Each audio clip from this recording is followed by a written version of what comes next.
Good afternoon, class. I am J. Mary Asoy and I'll be one of your student teacher for this subject. Before we proceed to our next topic, let us have first a review of the readings found in your Google Classroom. So the previous readings talks about the overview of the MTB-MLE.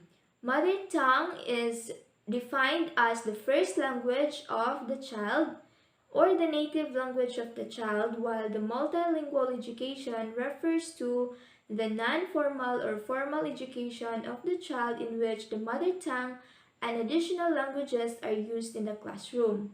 The readings also tackles about the 19 languages as used as a language instruction, and we also have there the Cebuano-Visayan languages. I think that you really understand the previous readings and you are now ready for the new topic. But before that, I would like you to take a look at these words and arrange it on your mind. You may attach your answers later in the activity sheets.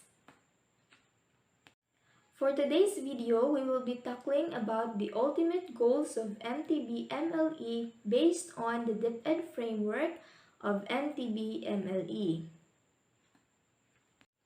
But before anything else, let us have first our learning objectives. At the end of the discussion, you are expected to explain significant insights about the ultimate goals of multilingual education in making education more responsive to cultural diversity. Second, elaborate communicative competencies using your own words. And third, show appreciation to multilingual education by answering the guide questions about the ultimate goals of MTB-MLE.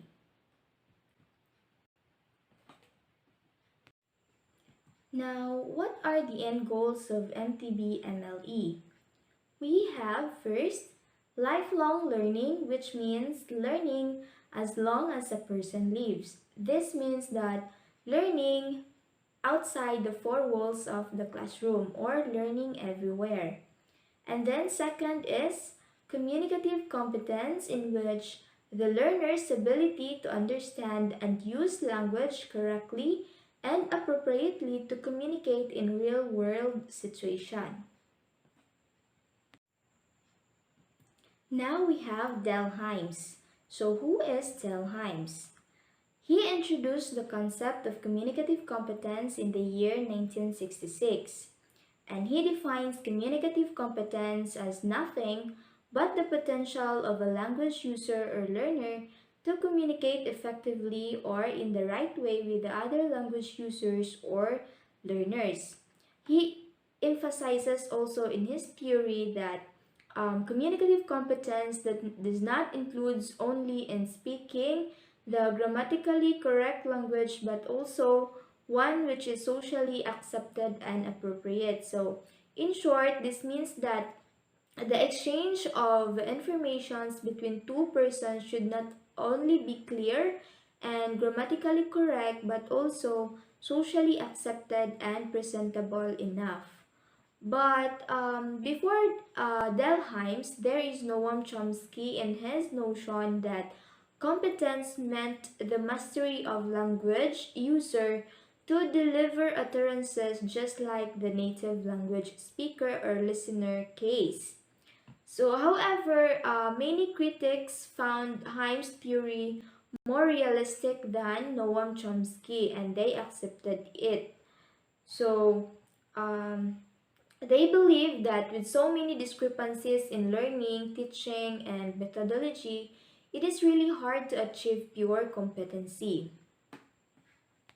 Now let's proceed to the components of the communicative competence by Canale and Swain, 1980.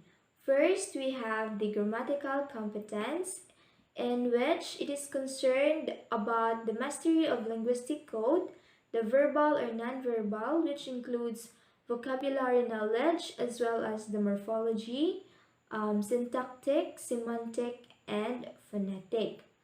Next, we have the social linguistic competence, in which it involves the careful selection of words and phrases that will fit to a particular place and the discussion topic. And this simply refers to the possession of knowledge and skills for appropriate language used in social context. Now we have the strategic competence. Strategic competence requires learning, judging, and planning communicative techniques. Um, Strategic competence takes into account the required skill to actually apply language knowledge and aptitude, as well as the background information on the cultural framework and social taboos. So this simply means that the speaker's ability to adapt his or her use of verbal or non-verbal language to compensate for the communication problems caused by the speaker's lack of understanding of proper grammar, that used or insufficient knowledge of social, behavioral, and communication gaps. Next, we have the discourse competencies. Discourse competencies refers to the elements of the social linguistic competence that are shifted to another category called as discourse competence in 1983 by Canale. So it comprises the cohesion and coherence. So cohesion involves linking different sentences in a text to or regards to a common structure.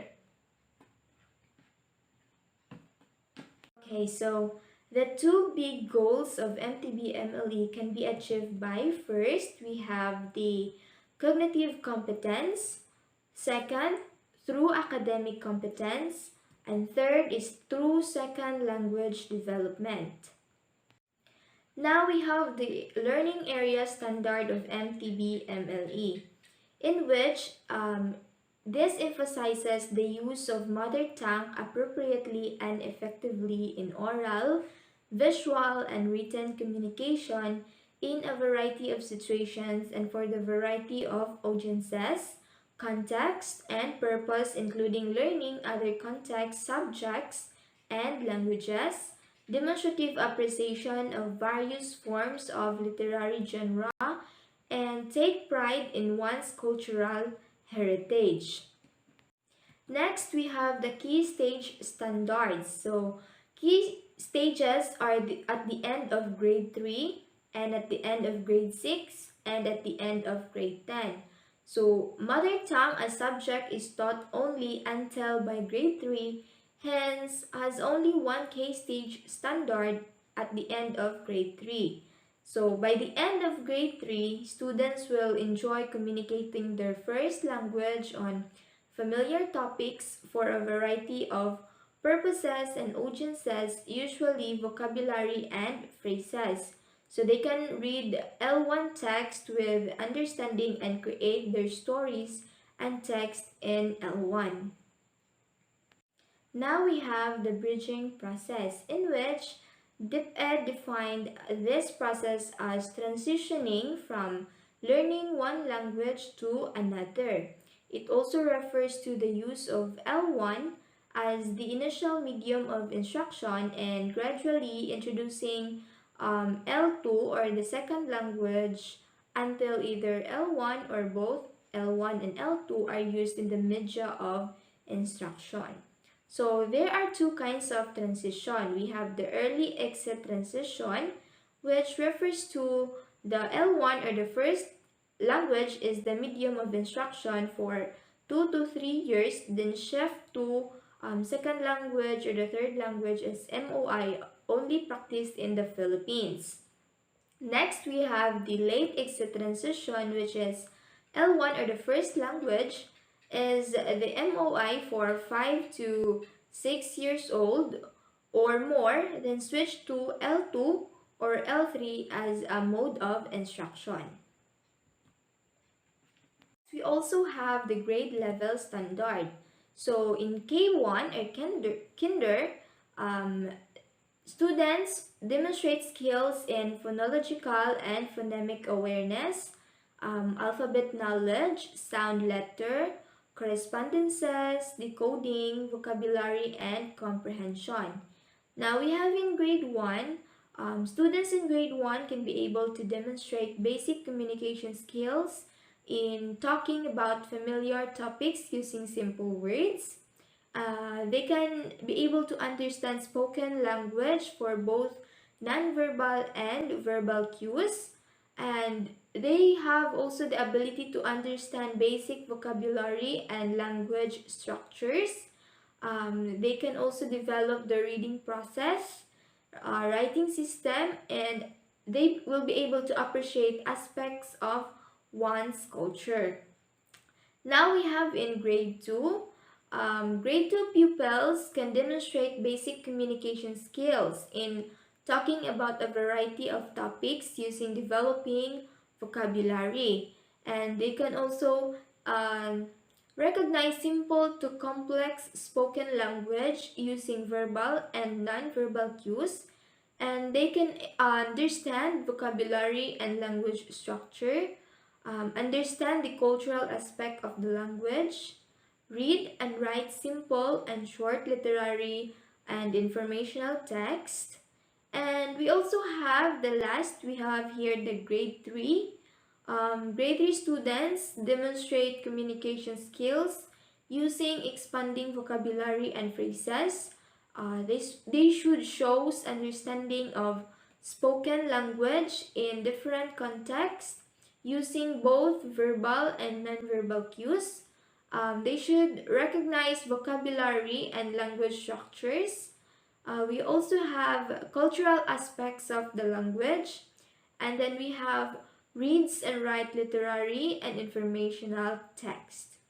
So here are the grade level standards of MTB-MLE. So I guess that ends our discussion. For your activity, refer to the handouts posted in your Google Classroom. For your activity 2, you need to answer the following guide questions, 3 questions here. For activity 3, you give a summary of the video discussion that you have watched. You write 5 sentences only. Your activity 4 is you have to explain the following words using your own words based on what you understand from the topic discussed on the video.